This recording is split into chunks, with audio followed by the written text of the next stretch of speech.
ये क्या लाया है? खाना लाया हूँ भाई 4 जगह से खाना है। ये तेरी कमी थी बस खाना लाने की। वो देख सजा के रखा है 4 जगह का खाना। वो देख कितने टिफिन है भरे हुए। एक में भी है। तो ये खाएगा कौन? मैं तो अकेला ही हूँ। खा लेना। अरे मैं खाने वाला हूँ 2 रोटी, यहाँ ये कम से कम 30 रोटी। तो ये आज टिफिन है मना करने के बावजूद। 5 से 6 जगह का टिफिन है। सुबह 5-6 बजे के बाद ही फोन शुरू हो जाते हैं कि गोल्डी भैया आज सबको मना कर देना, मैं टिफिन लेकर आ रहा हूँ। सबको मना कर देते हैं, उनको भी मना कर देते हैं कि आप मत लाना, पर उसके बावजूद भी ये 5-6 जगह के टिफिन डेली आ रहे हैं। ये चीजें है ना, ये आपको भारत में देखने को मिल सकती है। अतिथि देवो भव है राजस्थान में जो देखने को मिलेगा, खासकर छोटे गांव में, वैसा और कहीं नहीं मिलेगा। कमाल का खाना आया हुआ है। भिंडी की सब्जी लाजवाब है। ये गिलकी की सब्जी ऐसी बनी है कि उसमें तर करके ये जो घी वाले पराठे हैं, खाली एक एक सब्जी इनमें से बहुत होती है खाने के लिए। करेले बहुत ही कमाल के बने थे। कड़ी मेरी फेवरेट है। लगभग सारी ही सब्जियां अच्छी है। अरबी के पत्ते के पकौड़े। और इन सब लोगों को, जितने भी गांव पे लेडीज़ है, उनको खाना बनाने के बाद फिर खेतों में काम करने भी जाना पड़ता है, और उसके बावजूद भी वो टाइम निकाल के इतना कुछ खाना भेजते हैं।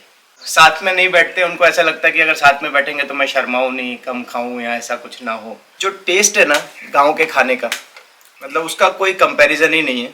चूल्हे पे बना हुआ खाना है। एक एक सब्जी के अंदर लोगों का प्रेम नज़र आ रहा है। पराठे में जो घी लगा है ये यहाँ तक खुशबू आ रही है। और अरबी के पत्ते जो है बहुत मेहनत करके बनाए गए ये पकौड़े। मुझे किसी ने कमेंट किया था लास्ट गांव वाले ब्लॉग के अंदर, और मैं पढ़ता हूँ, सारे ही कमेंट्स पढ़ता हूँ।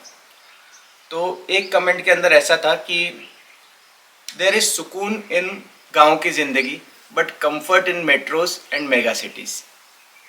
तो आपका क्या कहना है बताइएगा कमेंट्स के अंदर, गांव की ज़िंदगी और शहर की ज़िंदगी को लेकर के आपके व्यूज़ क्या है वो बताइएगा। मुझे दोनों ही अच्छी लगती है। हालांकि शहरों में थोड़ा सा स्ट्रेस ज़्यादा है और गांव में सुकून ज़्यादा है, प्रेम ज़्यादा है, और शहरों में पैसा ज़्यादा है। हालांकि पैसा अगर गांव में भी टेक्निकली खेती की जाए तो पैसा तो यहाँ पे भी हो सकता है, पर सपने होते हैं वो शहरों की तरफ खींच के ले जाते हैं। अदरवाइज गांव की ज़िंदगी बेहतर है। आप क्या सोचते हैं? आपको आपके व्यूज़ बताइएगा। अरे काका जी आ जाओ आ जाओ जाओ, इधर बैठो, इधर इधर। अरे कोड़ लाया खाना। अरे बैठो। ये 30 के ऊपर रोटी आया है, 30 से ज्यादा रोटी आया है। सबको मना किया था फिर भी ले आया। ये विष्णु लाया। विष्णु मैंने बोल दिया था। तो क्यों लाया वो? मैंने कोई ना लाओ तो फिर। अरे कोई ना क्या, ये देखो ना, ये तो 2 जगह मना भी करके बैठा हूँ। मैंने बोल के दिया था विष्णु, मैंने लिया के तू गड़े पानी चली गए जो विष्णु को मैंने मना, आप मना ही कर देते काका जी। अरे मैंने की रणजीत लाओ जो कालंदर लाओ। अरे नहीं लाता है। और ये देखो ना रायता कितना आया है, वो ये भी दे गए। इनको भी मना किया था, ये भी खाना दे गए। और ये देखो पराठे पराठे, रोटियां रोटियां। यहाँ तो टिफिन ही मिक्स हो गए लोगों के। वो जाओ खा जाओगा, वो जाओगा। किसका कौन सा टिफिन है यही पता नहीं चल रहा। वो सब जम जाओगा, खा भी नहीं जाओ। ये तो रंजीत का था। रायता तो बहुत अच्छा है आपके घर से। ये किसका टिफिन है पता नहीं चल रहा।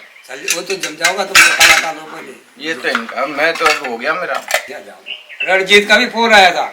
हाँ। मैं मिले हूँ। मत भेजना काका जी शाम को, तो शाम को मत भेजना।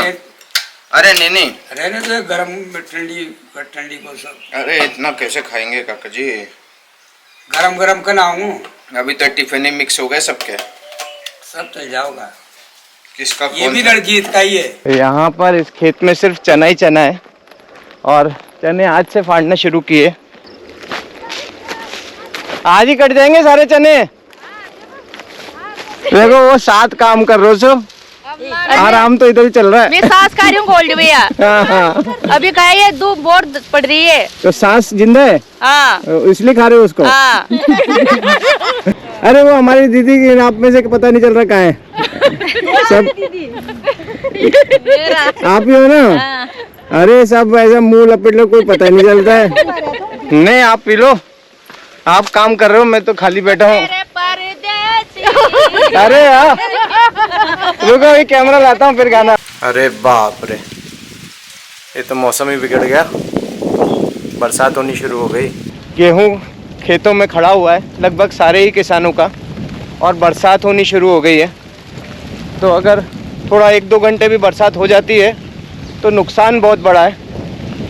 तो बरसात ना हो, किसी तरीके से हफ्ता 10 दिन कट जाए और सारे किसानों का गेहूँ सलामत रहे। छींटा तो आ रहा है काफ़ी, थोड़ी अगर ज़्यादा बरसात पड़ गई तो गेहूँ जो होता है वो आड़ा पड़ जाता है। और ऊपर वाले बरसात मत करना, आज हफ्ता 10 दिन बस रुक जा। ये तो बेमौसम ही मौसम बिगड़ गया।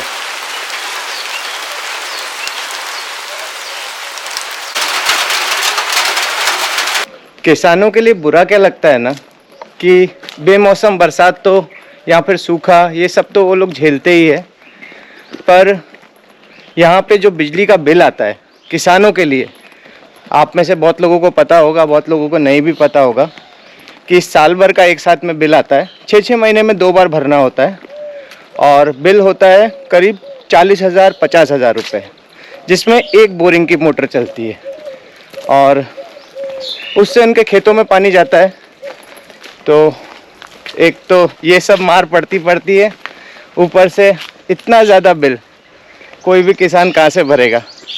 इसीलिए जो छोटे किसान होते हैं वो प्रॉफिटेबल नहीं होते, जो मुनाफे पे ज़मीनें लेते हैं उनको फ़ायदा नहीं होता है, या तो जिनकी खुद की ज़मीन है और बहुत ज़्यादा ज़मीनें हैं वो प्रॉफिटेबल होंगे, या फिर आड़ती लोग प्रॉफिटेबल होंगे, पर मरता किसान ही है, उसे सब तरफ की मार पड़ती है और बुरा लगता है ये सब चीज़ों के लिए। और इतना बिल देने के बाद भी, मतलब साल में 2 बार तो परेशान करते ही है, ज़्यादा भी करते हैं कि बिल जमा करो नहीं तो बिजली काट देंगे। जब बिजली की ज़रूरत होती है तब बिजली कटी हुई रहती है।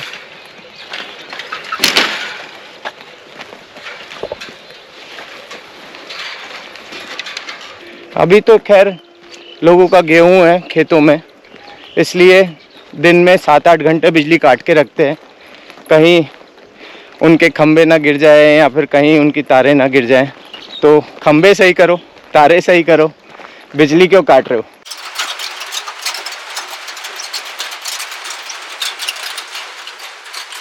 ये तो तेज होने लग गई बरसात,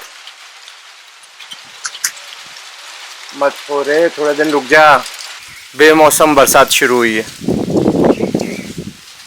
रुक जाए तो लोगों का गेहूं कट जाए।